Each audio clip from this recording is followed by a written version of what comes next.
This is the Dynasty Vipers Vipercast.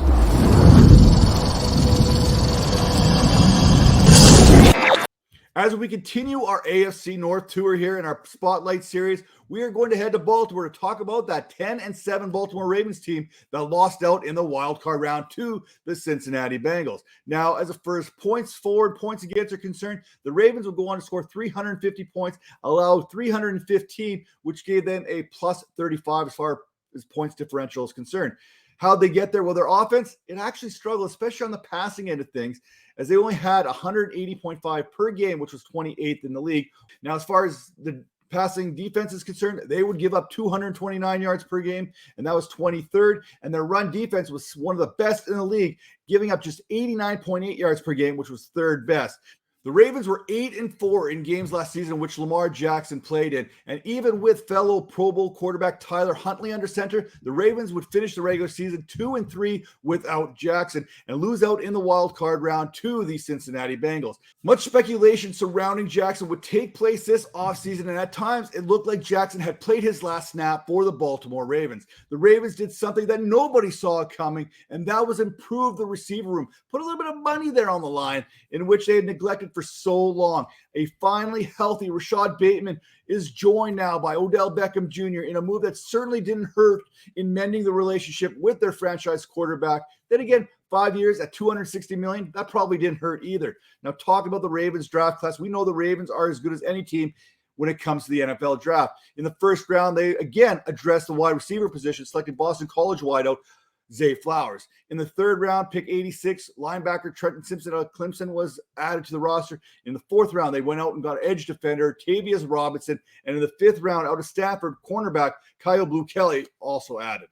Now, we talk about these adds and subtractions here from their roster. Let's look at free agency. The two biggest additions are Nelson Aguilar and Odell Beckham Jr., which really Aguilar is, I don't even know if that's really an addition. Let's be honest when we look at this team.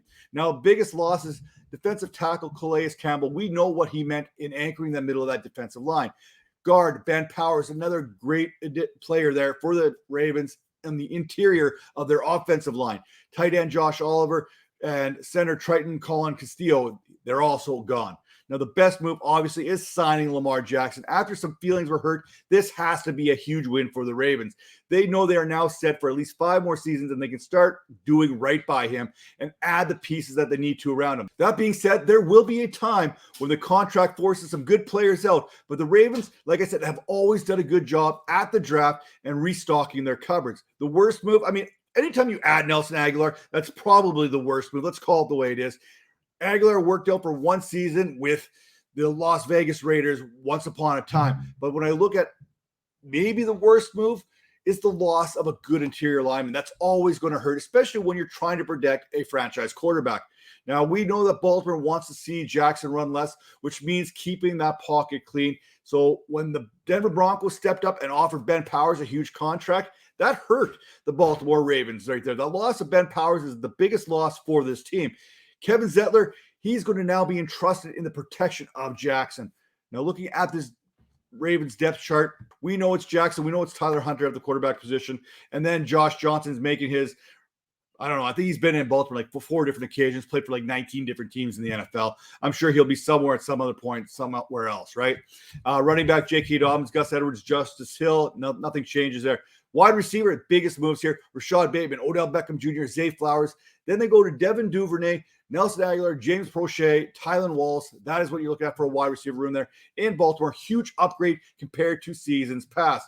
Tight end, Mark Andrews with Isaiah Likely. And on the defense, they look as stellar as any as long as they can keep Patrick Queen happy. That linebacker room is pretty good with Tyus Bowser, Patrick Queen, Odafe Oweh, and Roquan Smith.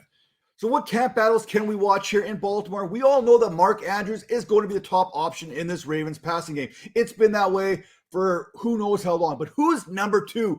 Who is number 2? Will it be Rashad Bateman, who Lamar Jackson already said is receiver 1 for sure? Now, you can take what you want out of that, but bottom line is Bateman has to stay healthy for that to be happening.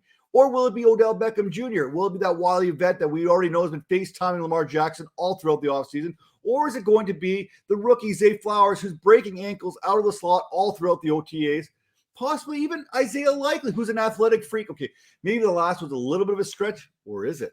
Now, what needs to happen for this Ravens team in 2023? Lamar Jackson's health has to be priority number one. Not only protecting him up front, but protecting him from himself. With J.K. Dobbins, Gus Edwards more than capable of carrying the load out of the backfield and on the ground, the additional pass catchers the Ravens have added will hopefully entice Jackson to throw the ball more and run less. Baltimore is going to get tested early on in the schedule with games on the road in Cincinnati, Cleveland, and Pittsburgh, all within the first 5 weeks. They're going to need to find a way to kind of navigate their way through that early part of their schedule and come out ahead with a winning record. We know they got 2 games there that they should win quite easily there against AFC South competition, but those games within the division are very important to the success of the Ravens later on down.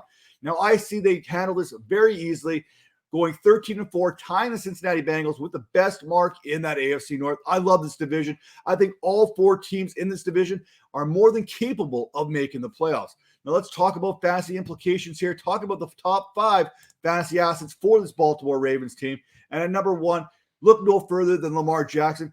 He has never had this kind of weaponry on his offense. Before his injury last season, don't forget this. Don't forget how good Lamar Jackson was. He was on pace for over 4,000 yards passing, and in 9 of those games, he had at least 30 attempts or more. Number 2 on that list is Mark Andrews, who's coming off of 4 consecutive seasons with more than 85 targets and with more than 700 yards receiving. The Ravens will be looking to pass even more, and Andrews is going to see an uptick in volume, probably in the red zone, and he had 17 targets in that area last season. Number 3, J.K. Dobbins. Listen, if a healthy J.K. Dobbins is a deadly weapon on any offense. Back in 2020, Dobbins would average 6 yards per carry, 6.7 yards per reception. He finished with 925 total yards there, 9 touchdowns on just 152 touches.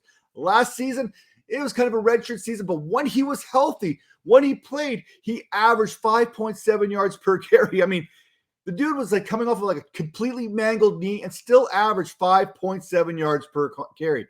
Now, Rashad Bateman, he comes in at number 4, another guy coming off an injury. And before suffering that foot injury that I think was a Liz Frank, Bateman was averaging 3.14 yards per route run and had an 18.8% target share to go along with a 30.3% air yard share. It's put up or shut up time with Rashad Bateman there, especially because the rookie Zay Flowers, who's number 5 on the list, is now there as well. Watching Flowers move in and out of his breaks throughout this has to get you excited.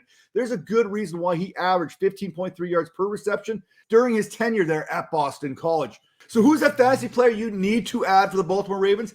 It's Mark Andrews. Just like Travis Kelce, you gain a positional advantage. Andrews is coming off a down season last season in which he averaged 12.7 fantasy points per contest. He put up over 190 fantasy points and was the tight end 3. Just for referencing, in a down season, those numbers would have put him as the wide receiver 25. Meanwhile, you go back one season where he had 284 fantasy points.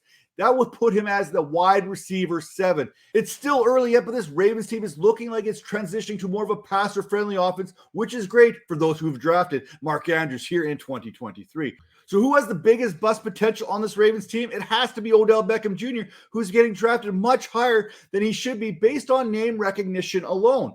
Truth is, back-to-back seasons, suffering ACL injuries, having those surgeries, followed up by missing the entire 2022 campaign. It may mean something, it may not, but I do not trust it. There's something about this that just doesn't feel right. You know what? I hope that Odell Beckham Jr. goes back to being the old Odell Beckham Jr. because the NFL is a lot more fun when Odell Beckham Jr. is doing OBJ type things. Now, I just don't think he's going to come in here and be that dominant player that we saw even as the Super Bowl appearance where he hurt his ACL the last time. I mean, he was dominating that Super Bowl. Now, Beckham, he's going as the wide receiver 48 right now, but that's ahead of Darnell Mooney, Zay Flowers, Jacoby Myers, and Elijah Moore. And that's not something I am prepared to do right now is put Odell Beckham Jr. ahead of those guys. So where do you find value on this Ravens team? How about the running back position? How about J.K. Dobbins, who averaged 100 yards per contest there, 6 yards per carry over the final 5 games of the 2022 season? Dobbins, he's got to clearly be on your radar. And I'm higher on him than most. I got him as RB12, which is about 6 spots higher than where the consensus has him. But he's one of those backs that you don't have to reach for because he's being drafted probably closer to his floor than his ceiling. And get this, you get him for half price. Now, Todd Monken, he's also coming in as the new offensive coordinator. And that is a move that you cannot ignore, especially when you take a look at back what Monken's success has been with pass catching backs. I'm looking at you, Kareem Hunt, via 2019. Now, the fantasy sleeper, the footage is out there right now. Jackson has already crowned Bateman as a receiver one on this team.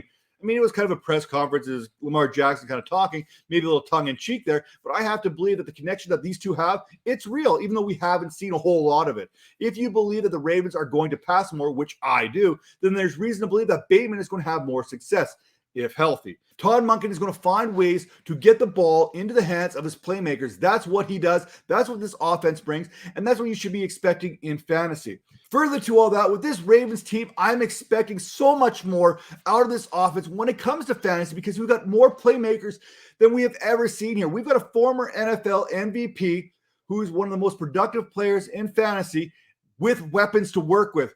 Right now, Baltimore, it could be a fantasy gold mine.